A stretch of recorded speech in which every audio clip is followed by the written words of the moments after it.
Coaches, athletes, what's happening? Michael Hughes here from Gymnazo EDU, doing a follow-up video on our actual most popular video on our channel to date, the True Stretch, and how to use this piece of equipment.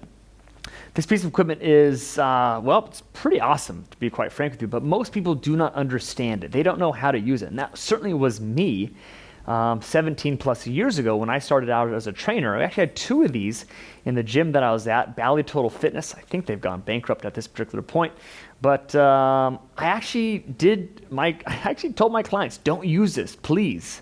I can stretch you better. I can put you on a table, and I can give you some cooler stretches I learned back in my bachelor's of kinesiology, that are really, really awesome. And those statements were not true by any means. Those statements were a fear, right? I had this gap in knowledge about this piece of equipment, and what I really had a gap in knowledge is functional three-dimensional movement. I didn't understand the body's complexities at the particular time. I thought it was very linear. So I told them not to use it because I didn't know how to tell them how to use it. So that's what a lot of people are seeing in the gyms or the facilities that these are at. But I want to show you how to use it. That's what I'm going to be focusing on today, is how do you actually use this thing, and then to open up the huge amount of possibilities that this cage offers. This cage offers essentially an amazing environment for functional positioning to build flexibility and stability. I call that movability. And what I'm going to do is I'm going to kind of tell you a quick analogy, right? If you have a rocking chair in the back of a truck, how many ropes would you want to tie that thing down, to make it as stable as you can, right? But you don't use as many ropes as you can, right? What's the least amount of ropes that you could use, but to really make it three-dimensionally stable, so it doesn't slide forward and back, doesn't slide left to right, and it doesn't rock and roll as the truck bed moves, right? Well, you don't want to use 4 different ropes, and that's a cool thing because we have 4 different ropes on our body. We have one right here, our right foot. We have another here, our left foot, and we have our right hand, and we have our left hand. When we can have 4 points of contact or 4 points of stability, 1, 2, 3, 4, we can therefore isolate out a muscle and really lengthen it. And with lengthening it, we can therefore load it. And when we can load it, we can neurologically activate it, proprioceptively activate it. And then when we can do that, we've essentially taken the bow and arrow and pulled the bow back. What can you therefore do now? If you take that rubber band, right, and pull it back, that bow back, what can you do? You have essentially potential energy. And then from that potential energy, you can therefore create kinetic energy, power, strength, etc., etc. But if we can't pull that bow back, if we don't have the mobility, the flexibility in our connective tissue in our joints, you can't really expect to get the power and even just the coordination or even just the ability to move like your body can. So that's why this tool is so awesome. And this piece of equipment is something that we actually have 19 of these guys at this particular point. So you may be saying, what the hell you want to do with 19 of these things? Well, we want every single person in our group training to have this for a warm-up and cool down. So that's what we did. We spent the investment on it, and honestly, it is worth every penny. For those comments out there that are going like, what are you going to do with $2,300 on this? I tell you know what? Yes, can you use other things? Can we use this mobility stick? Of course we can. Of course we can. But is this better? Yes. This is like the Rolls Royce. This is like the Tesla Plaid Model S. Like this is the creme de la creme. But again, if you don't know how to drive the thing, it's kind of, a lot of money.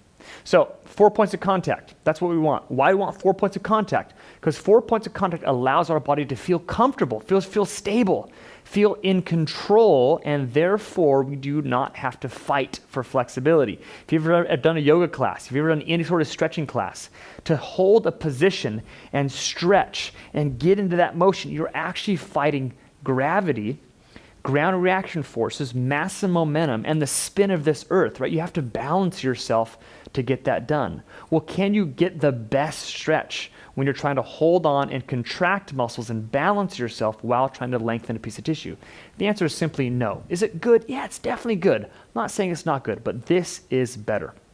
So I'm going to show you a quick way to kind of think about movement here, right? And I'm going to show you a quad stretch. So I have this little pad here just to keep it kind of cozy for that knee as I drive down and put a knee pad on here. I got 1 point of contact, 2 point of contact. I even have a point of contact back there where my foot is. Here's my another third or fourth in a sense, and then fourth or fifth if you want to kind of look at that way. I'm going to go after a quad, hip flexor, even anterior core, even anterior rib cage stretch, and it shows you the true chain reaction that I can get with this particular strategy of using this particular tool. So first of all, I'm going to drive my knee into the pad. I'm creating active tension within my body. What does active tension really mean? I'm taking my muscle tissue and basically doing this before I actually stretch it. So what I'm doing with my sweatshirt here is I'm actually pulling down and pulling up. So if I push my knee down into that pad and lift my rib cage up, I really essentially haven't really moved my body in an angulation. I've just stretched it out in its own self using my own muscle potential to do so. I already feel a quad stretch.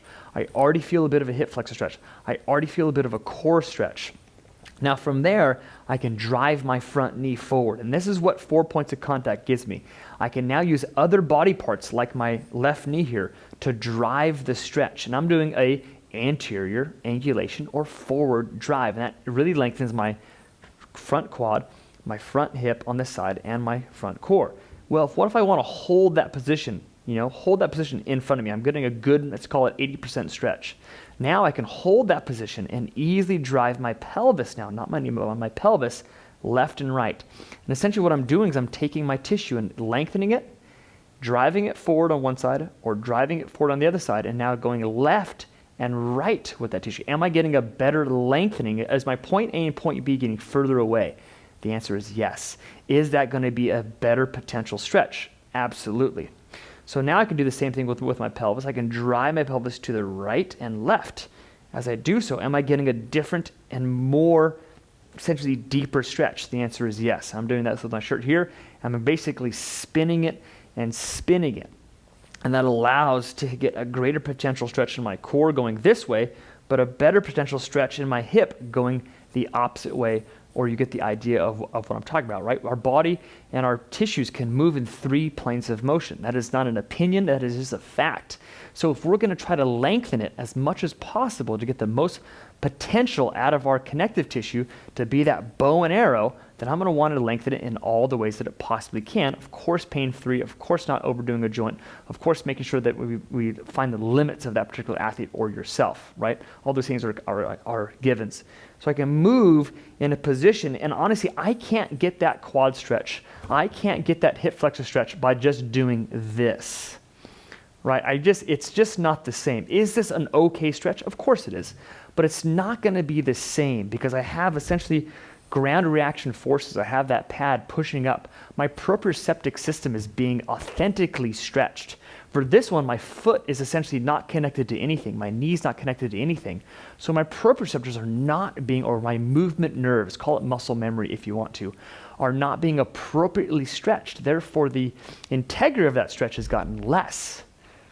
Maybe you don't care. But honestly, I'm looking for every inch I can to make sure I can spend as little time as possible stretching or strength training or doing any sort of conditioning in a facility so I can live my life outside of the facility. So I want to maximize. And it doesn't really take a whole lot. It just takes a little bit more thought. So that's a way to think about how to do a quad stretch. Well, what about like a good old-fashioned just chest stretch? Well, again, I want 4 points of contact. I'm going to split my feet apart. I'm going to grab my left hand way back here. I'm going to get my right hand right up here, so I got 4 points of contact. I brought, let me switch my feet actually. I'm going to bring this foot forward because now I've drawn the pelvis that direction. And that, as you can see, look at my jacket. When I bring my pelvis this way, you see the lines of tension get even more extreme. So you can already see the fascial lines represented here by my jacket increasing all the way into my chest. So I get my 4 points of contact to feel very, very stable. I can now drive my pelvis away, and I'm just doing a pelvic driver, as we like to call it, to get a good transverse plane or rotational stretch through my, not only my core, but into my pec and even into my anterior shoulder and even bicep. If I can hold that rotation and then drive my body forward and back, getting much more of an anterior or sagittal plane stretch. And I can hold even forward, holding transverse plane, holding sagittal plane, and driving frontal plane. Ooh, right there. Money stretch. Right there, right across the pec. Feeling awesome getting into those little spots. Now, what I love about this is we can also build strengthening or stability in the joints at our end range of functional stretch limitation. Basically saying we can build strength at a very far point of flexibility. So I can actually go into a rotational plane stretch, into a forward stretch, into a lateral stretch, and then I can say isometrically contract, pull. I'm actually pulling that bar towards me. I can build that isometric strength and therefore increase my functional range of usable motion, right? Because not only do I have flexibility back there, but now I have strength back there through an isometric muscle contraction. It teaches my body a whole lot of how I can increase my functional range of motion. Oh, right there, feeling good. Maybe a 10-second hold, 15-second hold, back off the pelvis, back off the trunk, and then release the arm. And not only does that arm feel loosey-goosey, but it feels in control in that newfound range of motion. So again, just a quick little recap on our previous video of how to really use this machine. Oh, I said the word machine. It's not a machine. There's no moving parts. It's a tool. It's a piece of equipment. Long story short, how you can use this and how you can make the best of this piece of equipment. If you want me to represent any more stretches or a whole series of stretches, put them in the comments below. I'd love to go through a whole series in an updated version on how to use this amazing piece of equipment. Feel free to throw the like button on there. I really appreciate it. It kind of spreads the word about this particular content. We're trying to uplift the industry of movement, training, and conditioning. And feel free to subscribe, hit the notification bell because we got a lot more videos coming out. Appreciate you watching. I'll see you guys next time.